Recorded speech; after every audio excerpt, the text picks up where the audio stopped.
오늘은 11장 2부로 11장 1, 2절의 정확한 위치가 어디인가에 대해 나누고자 합니다.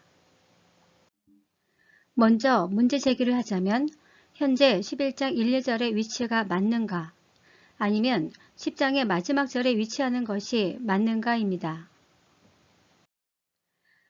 이것이 중요한 이유는 10장의 주제와 두 증인의 사역 시점에 대한 해석이 달라지기 때문입니다.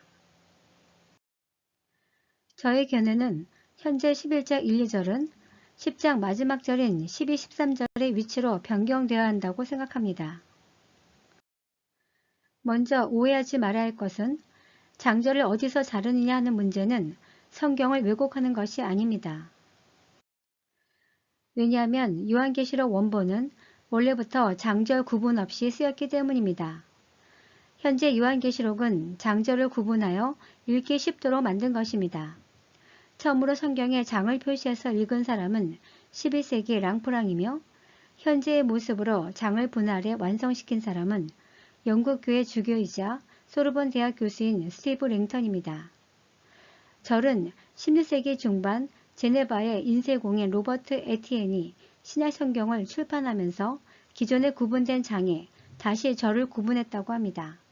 따라서 장절 구분은 편의를 위해 구분한 것이지 절대적이지 않습니다. 그렇다면 11장 1, 2절의 성전 측량 장면은 왜 10장에 포함되지 않고 11장으로 분리되었을까요?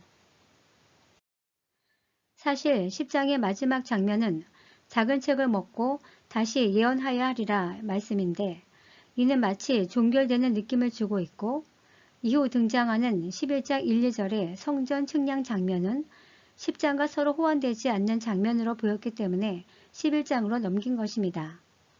더군다나 요한계시록은 해석에 난해하여 문맥의 흐름을 잡기가 쉽지 않은 측면도 있습니다. 따라서 지금부터는 성전 측량 장면이 왜 10장에 붙어야 하는지 그 이유를 알아보고자 합니다. 첫 번째로 10장은 전혀 다른 세 가지 명령으로 구성된 것으로 보아야 합니다. 즉, 힘센 천사는 7번째 나팔이 불리기 직전 사도 요한에게 7 우레를 봉인하라, 작은 두루마리를 먹으라, 성전을 측량하라 이렇게 세 가지 독립적인 명령을 내린 것으로 본다면 성전 측량 장면이 10장에 포함되어야 자연스럽습니다. 이는 7번째 나팔이 불리기 직전 하나님께서 결정하실 일이 많다는 것을 나타내며 이는 그만큼 긴박함을 나타냅니다.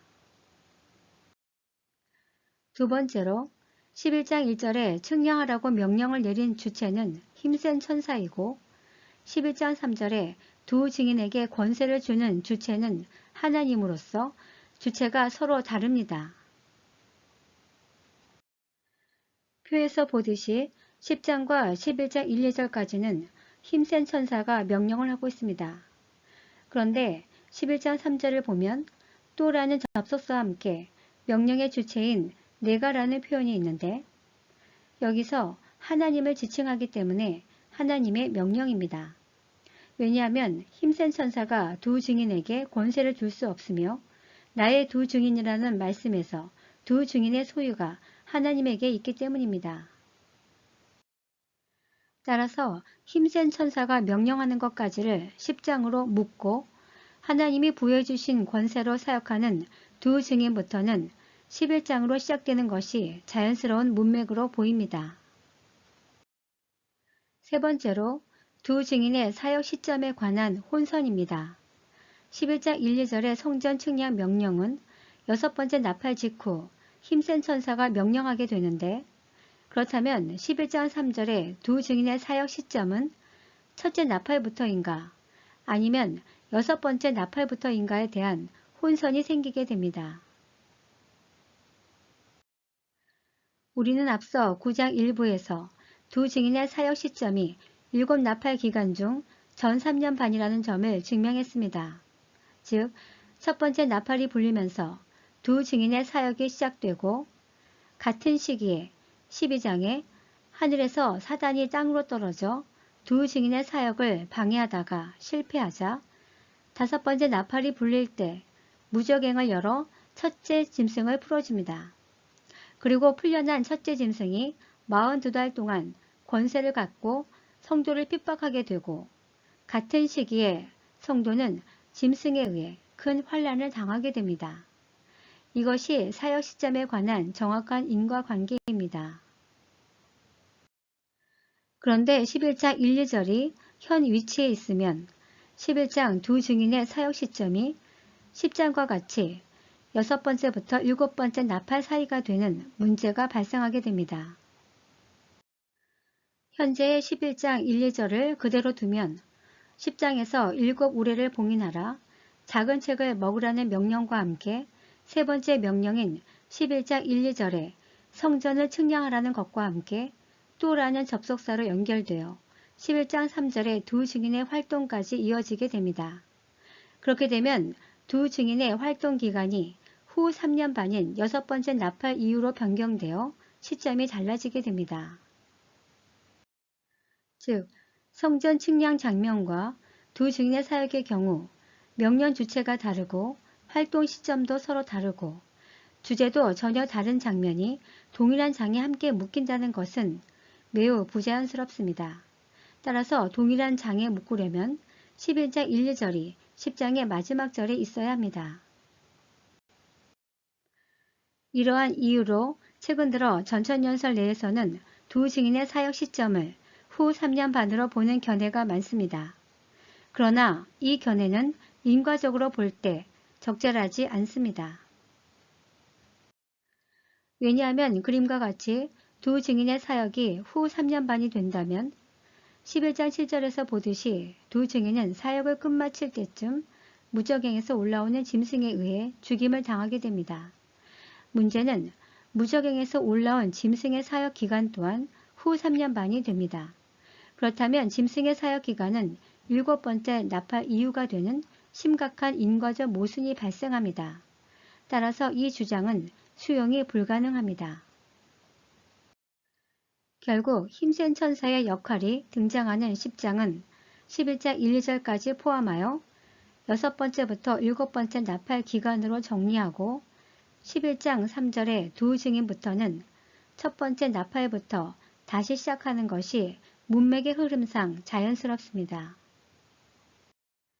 이를 좀 더 세부적으로 살펴보면 순차적 과정으로 볼 때 7번째 나팔이 불리기 직전 10장에서 힘센 천사가 나타나 마지막 사명 전달과 휴거될 자들을 계수하는 것으로 마치게 되고 11장부터는 다시 선한 주인공인 두 증인의 이야기가 시작됩니다. 즉, 첫 번째 나팔이 불릴 때부터 3년 반 동안 사역하다가 순교, 부활, 그리고 승천하여 첫 열매로 드려집니다. 그리고 12, 13장은 악한 주인공인 사단과 짐승이 나타나는 두 증인과 성도들을 핍박하는 이야기가 전개됩니다.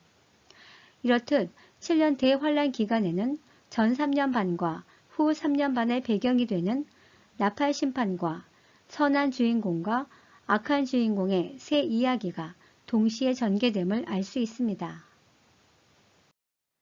네 번째로 간막 7장과 서로 호환을 이루게 됩니다. 11장 1, 2절이 10장의 마지막 절에 붙게 되면 간막 10장의 주제는 크게 두 개로 분류됩니다. 먼저 성도들에게 주는 하나님의 비밀과 마지막 사명이고 그 다음은 휴거될 성도에 대한 계수와 보호입니다. 여기서 두 번째 주제가 중요한 이유는 바로 7장 간막장과 호환을 이루기 때문입니다. 즉 7장 간막장은 14만 4천 명을 인치는 장면으로 이는 첫 열매와 연관되어 있고 10장의 간막장은 휴거될 성도들을 계수하는 장면으로 이는 대추수와 연관되어 있습니다. 이를 좀 더 자세히 살펴보면 간막 7장의 주제는 첫 열매로 드려질 자에 대한 부르심입니다. 시점은 7번째 인을 떼기 직전이고 대상은 14만 4천 명으로 다른 표현으로 두 증인을 말하며 목적은 하나님의 종들을 보호하기 위해 이마에 인을 치는 것이고 이는 세계적인 대재난으로부터 보호하여 마지막 사명을 마칠 수 있도록 하기 위해서입니다. 반면 간막 10장의 주제는 대추수될 자에 대한 계수입니다. 시점은 7번째 나팔이 불리기 직전이고 대상은 휴거시키기로 결정된 모든 성도들이며 목적은 성도를 보호하기 위해 계수하는 것이며 이는 짐승의 표로부터 믿음을 지켜주며 마지막에 이들 모두를 휴거시키기 위함입니다. 따라서 7장과 10장의 간막장 간에도 서로 호환이 잘 됩니다. 다섯 번째로 연속을 뜻하는 또라는 접속사를 어떻게 볼 것인가입니다. 한글 성경에는 11장 3절 앞에 또라는 접속사가 생략되어 있지만 원문에는 또라는 접속사가 삽입되어 있습니다. 혹자는 표에서 보듯이 11장 3절에 연속을 의미하는 또라는 접속사가 쓰였기 때문에 이는 11장 1, 2절과 동시 또는 시간순으로 연결된 것으로 보아야 한다는 의견이 있습니다. 이를 해결하려면 먼저 또라는 접속사 용법을 살펴볼 필요가 있습니다. 또라는 접속사 용법은 크게 두 가지가 있습니다. 첫 번째로 이야기의 연속성을 가진 의미로 그리고 그 후에 라는 뜻으로 쓰입니다.